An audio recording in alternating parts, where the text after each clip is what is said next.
பிரியமானவர்களே, இன்றைய காலை பொழுதிலும் கூட இது வானத்தின் வாசல் ஊழியத்தின் மூலம் உங்களை சந்திப்பதில் கர்த்தருக்குள் மிகுந்த சந்தோஷம் அடைகிறேன். பயத்தோடு இருக்கிறீர்களா? கலக்கத்தோடு இருக்கிறீர்களா? எனக்குள்ளாடி இருக்கக்கூடிய பயம் என்னை பலவீனப்படுத்தி கொண்டிருக்கிறது. தேவ சமூகத்தில் காத்திருக்கிறேன், ஆனாலும் இந்த பயம் என்னை அதிகமாய் பலவீனப்படுத்தி கொண்டிருக்கிறது. நான் என்ன செய்வேன்? எப்பொழுது இந்த பயத்திலிருந்து எனக்கு விடுதலை கிடைக்கும்? எப்பொழுது இந்த கலக்கத்திலிருந்து எனக்கு விடுதலை கிடைக்கும் என்று அநேகர் தேவ சமூகத்தை நோக்கி பார்த்து கொண்டிருக்கிறீர்கள் அல்லவோ? ஆண்டவர் உங்களை பார்த்துத்தான் சொல்லுகிறார், பயப்படாதே, நான் உன்னோடு கூட இருக்கிறேன் என்று. ஆவியானவர் இன்றைய காலை பொழுதில் ஒவ்வொரு குடும்பங்களை பார்த்து ஆண்டவர் வாக்கு கொடுத்து கொண்டிருக்கிறார். இன்றைய காலை பொழுதிலும் கூட ஆண்டவர் நமக்கு தரக்கூடிய நல்ல வார்த்தை என்னவென்றால், ஏசாயா 51 அதிகாரம் 7 இவ்வாறாக சொல்லுகிறது, மனுஷரின் நிந்தனைக்கு பயப்படாமலும் அவர்கள் தூஷணங்களால் கலங்காமலும் இருங்கள். வசனம் இவ்வாறாக சொல்லுகிறது, மனுஷரின் நிந்தனைக்கு பயப்படாமலும் அவர்கள் தூஷணங்களால் கலங்காமலும் இருங்கள். இன்றைக்கு அநேகர் மனுஷனுடைய வார்த்தையை கேட்டு பயந்து கொண்டிருக்கிறார்கள். எதை கேட்டாலும் ஒரு பயம் அவர்களுக்குள்ளாடி இருந்து கொண்டிருக்கிறது.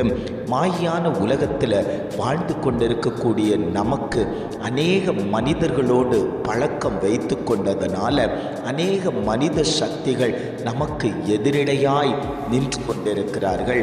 மனிதன் அநேக நேரத்தில் அவனுடைய பிடிக்குள் நம்மை வைத்து அடிமைப்படுத்த நினைக்கிறான். வேலையில் ஒரு அடிமைப்படுத்த நினைக்கிறார்கள், வேறு காரியங்களில் அடிமைப்படுத்த நினைக்கிறார்கள். நீ என் அதிகாரத்துக்கு கீழே தான் இருக்க வேண்டும் என்று மனுஷன் நம்மை அடிமைப்படுத்த நினைக்கிறான். இஸ்ரவேல் ஜனங்களை பார்வோன் அடிமைப்படுத்தின போது அவர்களுடைய கண்ணீர் தேவ சமூகத்தில் எட்டின போது அவர்களை தெய்வம் காப்பாற்றி வெளியே கொண்டு வந்தது போல ஆண்டவர் சொல்லுகிறார், மனுஷனுடைய நிந்தனையினால் அடிமைப்பட்டு கிடக்கக்கூடிய உங்களை நான் வெளியே கொண்டு வருவேன். நீ மனுஷனை கண்டு பயப்பட வேண்டாம். நீ தெய்வத்தை கண்டு பயப்பட்டு அவரோடு கூட நடப்பாயானால் உன் குடும்பத்தில் மேன்மை உண்டாகும். நீ கலக்கமுற்றிருக்கக்கூடிய காரியத்தில் கடன் என்கிற கலக்கத்தோடு இருக்கிறாயா? வியாதி என்கிற பயத்தோடு இருக்கிறாயா? நான் இதோடு தான் ஓட வேண்டுமா? இந்த பிரச்சனையைத்தான் நான் சந்திக்க வேண்டுமா? எனக்கு விடுதலை இல்லையா என்று பல கேள்விகளோடு கேட்டுக்கொண்டிருக்கக்கூடிய அன்பு சகோதரனே, அன்பு சகோதரியே, உன்னை பார்த்துத்தான் ஆண்டவர் சொல்லுகிறார், நீ பயப்பட தேவையில்லை, நீ கலக்கமடைய தேவையில்லை. கர்த்தர் உன்னோடு கூட இருந்து அந்த பயப்படக்கூடிய நிகழ்வை மாற்றி கலக்கமடைய செய்யக்கூடிய காரியத்தை மாற்றி நான் உனக்கு ஜெயம் தருவேன் என்று ஆவியானவர் வாக்கு கொடுத்து கொண்டிருக்கிறார். அந்த தெய்வம் தான் சொல்லுகிறார், நீ மனுஷனை நம்புவது கண்ணியை வருவிக்கும். மனுஷன் ஏமாற்றக்கூடியவனாய் இருக்கிறான். மனுஷன் நம்மளை நிந்திக்கிறவனாய் இருக்கிறான், நம்மளை அவமானப்படுத்தக்கூடியவனாய் இருக்கிறான்.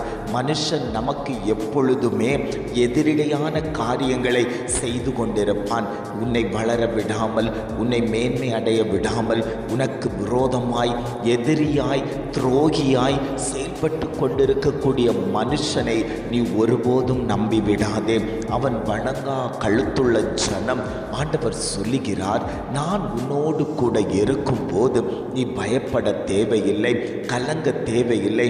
அவன் என்னை வார்த்தையால் குத்தி காட்டுகிறானே, என்னை அவமானப்படுத்துகிறானே, நீ சொப்பனக்காரன், வியாதி உள்ளவன், உன்னை நான் என்னிடத்தில் வரவிடமாட்டேன் என்று சொல்லி வார்த்தையால் நிந்தனைக்குள்ளாக்கப்பட்டு கொண்டிருக்கக்கூடிய ஜனங்களை பார்த்துத்தான் ஆண்டவர் சொல்லுகிறார், நீ பயப்படாத. மனுஷனுடைய நிந்தனையால் நீ பயப்படாமல் இரு. அவன் உன்னை எதுவும் பண்ண முடியாது, சத்துருக்கள் உன்னை எதுவும் பண்ண முடியாது.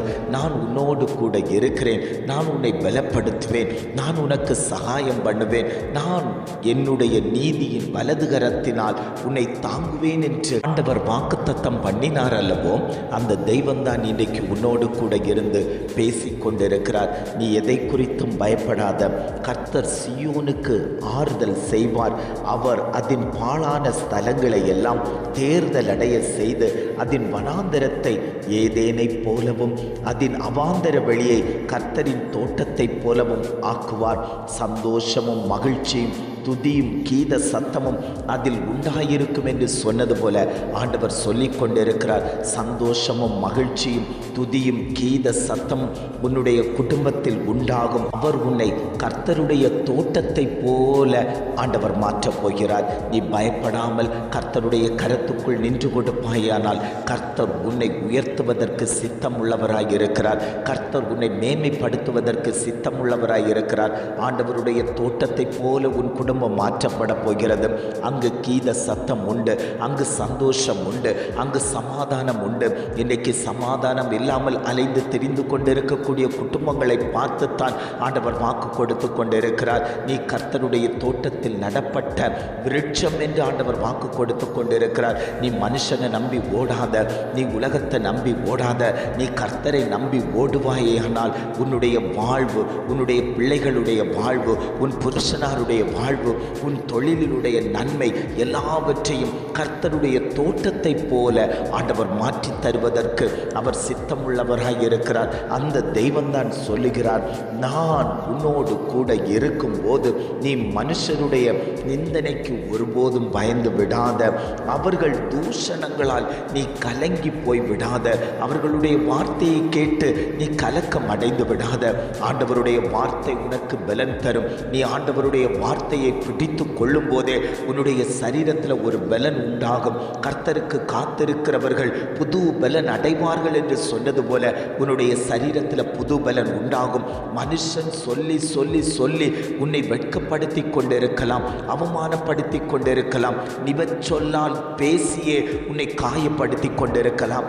ஆனால் தெய்வம் சொல்லுகிறார், அந்த வார்த்தைகளை எல்லாம் நீ ஓரமாய் தள்ளி வைத்துவிட்டு தெய்வ சமூகத்தில் அமர்ந்திருந்து, அப்பா நான் உம்முடைய சமூகத்தில் வந்திருக்கிறேன், நீர் எனக்கு வார்த்தையை தாங்கப்பா, அந்த வார்த்தை என்னை காயம் கட்டப்படட்டும், அந்த வார்த்தையால் என்னை தேற்றுங்கன்னு சொல்லி நீங்கள் கேட்கும் போதே அந்த வார்த்தை உங்களை பலப்படுத்தும், அந்த வார்த்தை உங்களை திடப்படுத்தும், அந்த வார்த்தை உங்களை தைரியப்படுத்தும் என்று ஆவியானவர் இன்றைய காலை பொழுதில் ஒவ்வொரு குடும்பங்களையும் பார்த்து ஆண்டவர் வாக்கு கொடுத்து கொண்டிருக்கிறார். எத்தனை பேர் ஆண்டவரே இந்த வார்த்தை எனக்குத்தான் ஆண்டவரே, என் குடும்பத்தில் நிந்தனையால, சாபத்தால, அவமானத்தால நாங்கள் தள்ளப்பட்டு இருக்கிறோம் ஆண்டவரே, எங்களை தேற்றுவார் இல்லாமல் ஆற்றுவார் இல்லாமல் நாங்கள் பரிதவித்து கொண்டிருக்கிறோம். இந்த வார்த்தை என்னை தேற்றினது என்று, இந்த வார்த்தை என்னை கட்டுவித்தது என்று, இந்த வார்த்தை என்னை உயிர்ப்பித்தது என்று எத்தனை பேர் சொல்ல முடியும்? அத்தனை பேரையும் பார்த்தாண்டவர் சொல்லுகிறார், நான் வார்த்தையாய் வெளிப்படுவேன், நீ பயப்பட வேண்டாம், உன் குடும்பம் கட்டப்படும், உன் குடும்பம் சீரமைக்கப்படும், நீ பாழான ஸ்தலங்களை கட்டுவிப்பாய் என்று ஆவியானவர் வாக்கு கொடுத்து கொண்டிருக்கிறார். ஜெபிக்கலாமா? அன்பின் பரலோக பிதாவே, இந்த காலை பொழுதுக்காக நாங்கள் உம்மை துதிக்கிறோம், ஸ்தோத்தரிக்கிறோம் ஆண்டவரே. இந்த காலை பொழுதிலும் கூட ஆண்டவர் எங்களுக்கு தந்த நல்ல வார்த்தைகளுக்காக நாங்கள் உமக்கு நன்றி செலுத்துகிறோம் ஆண்டவரே. மனுஷரின் நிந்தனைக்கு பயப்படாமலும் அவர்கள் தூஷணங்களால் கலங்காமலும் இருங்கள் என்று அழகான ஒரு வாக்கு தத்தம் தந்தீங்க ஆண்டவரே. இன்றைக்கு மனுஷனுடைய வார்த்தை, நிந்தனை எல்லாவற்றையும் நான் சுமந்து கொண்டு நடக்கிறேன் ஆண்டவர், என்னை பலப்படுத்துங்கப்பா. இந்த நிந்தனையை மாற்றுங்க ஆண்டவரே, இந்த வெட்கத்தை மாற்றுங்க ஆண்டவரே, இந்த அவமானத்தை மாற்றுங்கன்னு சொல்லி எத்தனை பேர் கேட்கிறார்களோ அத்தனை பேருக்காகவும் நாங்கள் ஜெபிக்கிறோம் ஆண்டவரே. இதை கேட்டுக்கொண்டு இருக்கக்கூடிய குடும்பம் இதே சூழ்நிலைமையில் இருக்குமே ஆனால் ஆண்டவர் அவர்களை மாற்றணும் ஆண்டவரே, அவர்களுடைய பயத்தை மாற்றணும் ஆண்டவரே, அவர்களுடைய கலக்கத்தை மாற்றி ஒரு ஜெயத்தை கர்த்தர் கொடுத்து குடும்பத்தில் சந்தோஷத்தையும் சமாதானத்தையும் கட்டளையிடும்படியாய் நாங்கள் ஜெபிக்கிறோம் ஆண்டவரே. நீர் அப்படியே செய்து விட்டதற்காய் ஸ்தோத்திரம். உம்முடைய நாமம் மகிமைப்பட்டு விட்டதற்காக நாங்கள் உமக்கு நன்றி செலுத்துகிறோம் ஆண்டவரே. இம்மட்டுமாய் நடத்தினவர் இனியும் நீர் அவர்களை வழி நடத்தும்படியாய் நாங்கள் ஜெபிக்கிறோம். எங்களை தாழ்த்தி தருகிறோம். துதி கன மகிமை எல்லாம் உமக்கே செலுத்துகிறோம். மீட்பர் இயேசுவின் மூலம் ஜெபிக்கிறோம் ஜீவனுள்ள நல்ல பிதாவே. ஆமேன், ஆமேன்.